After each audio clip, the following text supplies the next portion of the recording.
पर्वत है और गया के बारे में ये मान्यता है कि विष्णुपद मंदिर में मोक्ष का द्वार खुलता है और वह मोक्ष का द्वार कोई और नहीं, ज्ञान,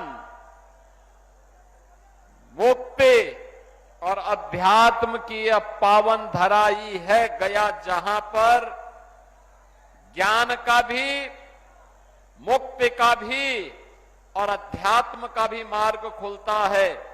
ऐसी पावन धरा को मैं कोटि कोटि नमन करते हुए आप सभी का अभिनंदन करता हूं। बहनों और भाइयों, इसी गया ने महात्मा बुद्ध को ज्ञान प्रदान किया था और यही धरती है जहां से आचार्य चाणक्य ने भारत के स्वर्ण युग की शुभारंभ किया था, चंद्रगुप्त मौर्य को अखंड भारत का सम्राट बना करके। आज उसी धरा पर नमन करने का मुझे सौभाग्य प्राप्त हो रहा है।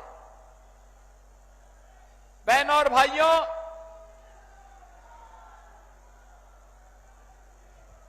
ये धरती इतनी पवित्र है कि मनुष्य तो ज्ञान, मुक्ति और अध्यात्म की प्राप्ति के लिए इस धरा पर आता ही है। सनातन धर्म की हमारी परंपरा है कि स्वर्ग लोक के पितर भी इसी धरती पर आकर के तृप्त होते हैं और इसलिए इस धरती को कोटि कोटि नमन करता हूं। आप सभी को कार्तिक पूर्णिमा की बधाई देता हूं।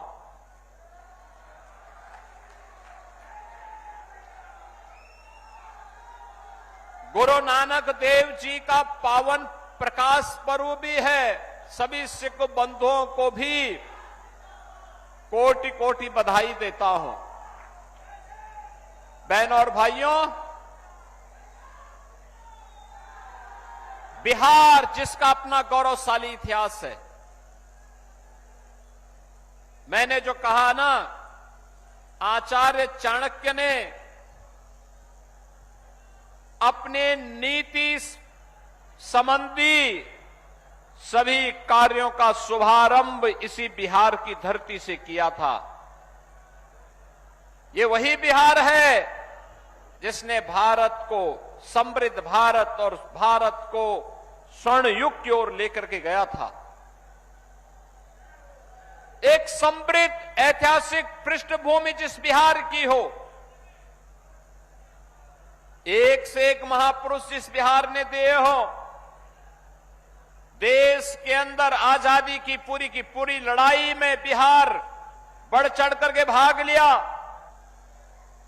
जिस बिहार ने देश को पहला राष्ट्रपति डॉक्टर राजेंद्र प्रसाद जी के रूप में दिया हो, जिस बिहार ने लोकनायक जयप्रकाश नारायण को दिया हो और जिस बिहार ने जननायक कर्पूरी ठाकुर को दिया हो, वह बिहार अपनी पहचान के लिए क्यों मोहताज हुआ? बहनों और भाइयों, पहले कांग्रेस ने, फिर आरजेडी ने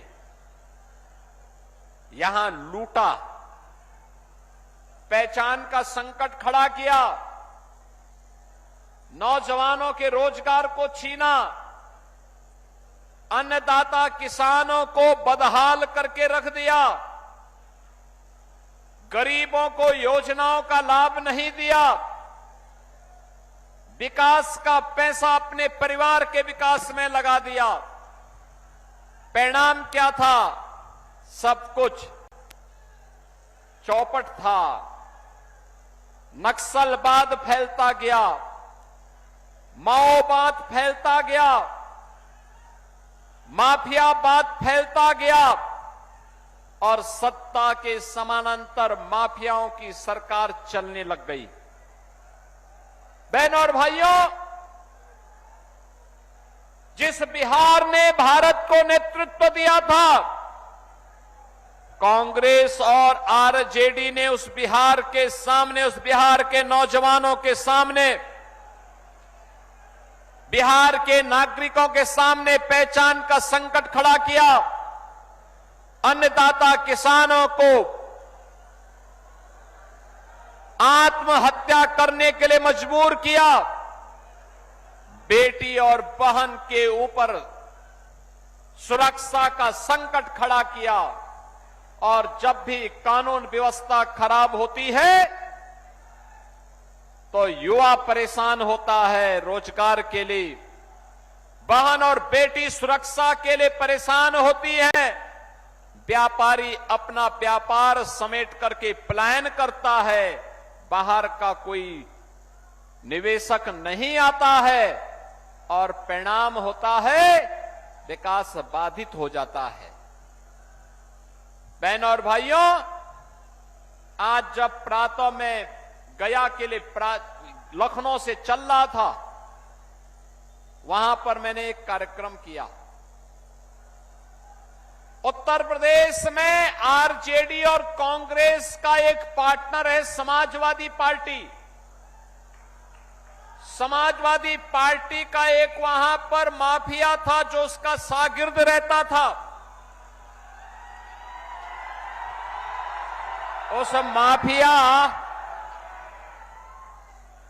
माफिया ने लखनऊ में समाजवादी पार्टी की सरकार के समय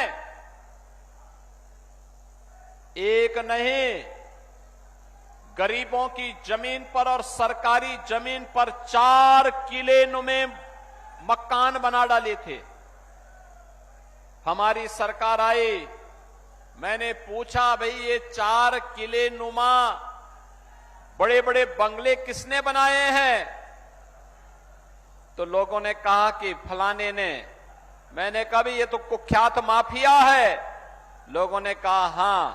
तो मैंने कहा फिर बुलडोजर की कार्रवाई हो जाए ना। और बहनों और भाइयों, आज मुझे बताते हुए प्रसन्नता है, हमने उस जमीन को पहले प्लेन किया और फिर उसी जमीन पर गरीबों के लिए आसियाना हाई राइज बिल्डिंग बना करके, ऊंची बिल्डिंग बना करके गरीबों के आवास बना दिए गए।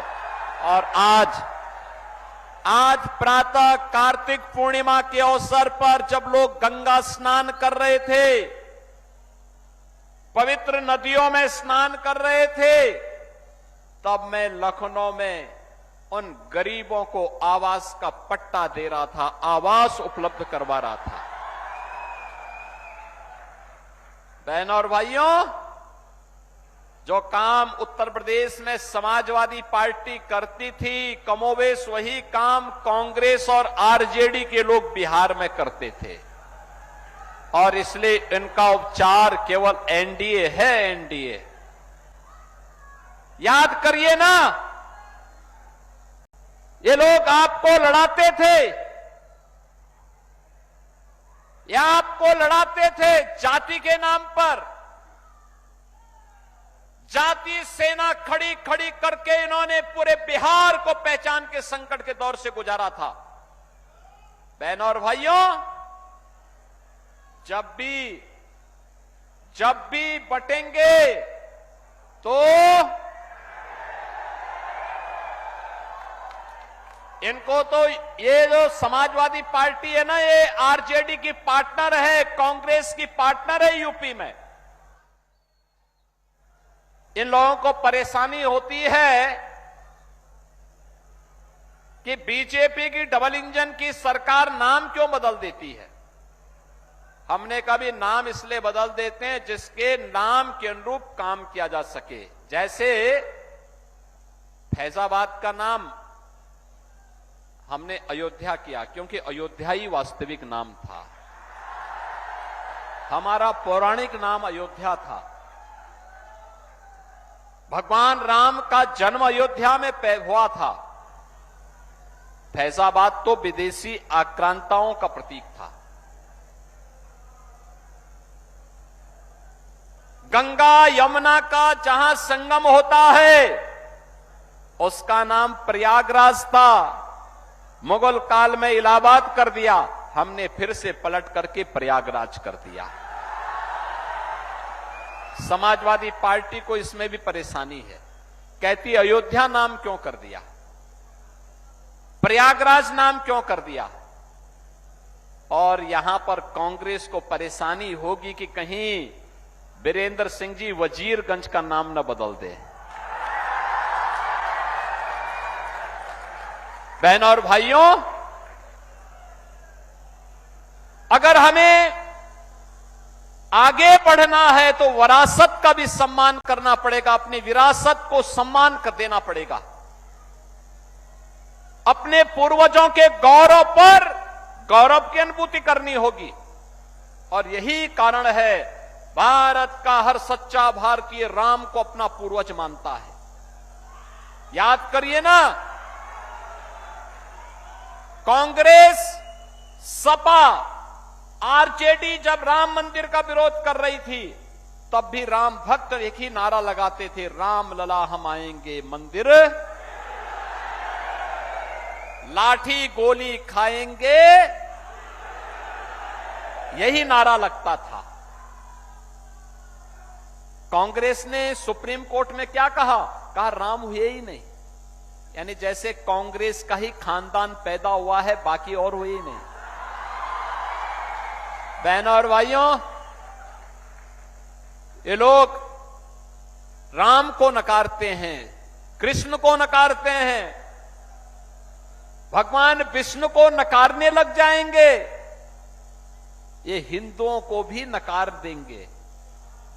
इसलिए जब वो हमको नकारेंगे तो हमें भी इनको नकार देना चाहिए।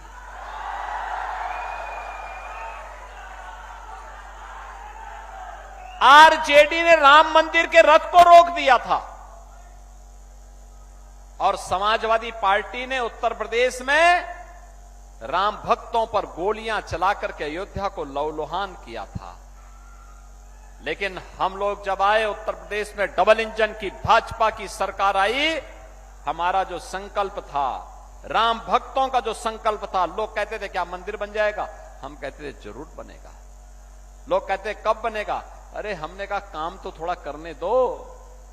और आज आप देखते होंगे अयोध्या में राम मंदिर, भव्य राम मंदिर का निर्माण हो गया। हो गया ना? कोई संदेह है क्या? कोई संदेह है क्या? अयोध्या में राम मंदिर का निर्माण भी हो गया है। काशी में काशी विश्वनाथ धाम का निर्माण भी हो गया है। मथुरा वृंदावन में भी हम लोग ऐसे ही कार्य कर रहे हैं। हर तीर्थ को ऐसे ही सजा रहे हैं, कोई भेदभाव नहीं, सारे तीर्थ सजेंगे। और ये लोग, ये सपा के लोग क्या करते थे? ये लोग पैसा हमारा, और उस पैसे को देते थे कब्रिस्तान की बाउंड्री के लिए। हमने कहा ये पैसा कब्रिस्तान के लिए नहीं जाएगा, ये पैसा मंदिरों की सुंदरीकरण के लिए जाएगा, तीर्थों के सुंदरीकरण के लिए जाएगा, हिंदू श्रद्धालुओं के सुविधा के लिए जाएगा, गरीबों के लिए आवास बनाने में खर्च होगा, गरीबों के लिए शौचालय बनाने में खर्च होगा। बहनों और भाइयों, क्या नहीं हो सकता? करने की इच्छा शक्ति होनी चाहिए। आप याद करिए, मोदी जी ने 11 वर्ष में कैसे भारत का कायाकल्प करके रख दिया है। पहले बिहार में 2005 के पहले क्या था? पहचान का संकट था, अपराध था, माओवाद और नक्सलवाद था, जातीय संघर्ष था। बिहार के नाम पर और उत्तर प्रदेश के नाम पर देश और दुनिया में कोई सम्मान नहीं देता था। अकेले लालू जी के शासन में बिहार के अंदर 60 से अधिक जातीय नरसंहार हुए थे। 30,000 से अधिक अपहरण की घटनाएं घटित हुई थी।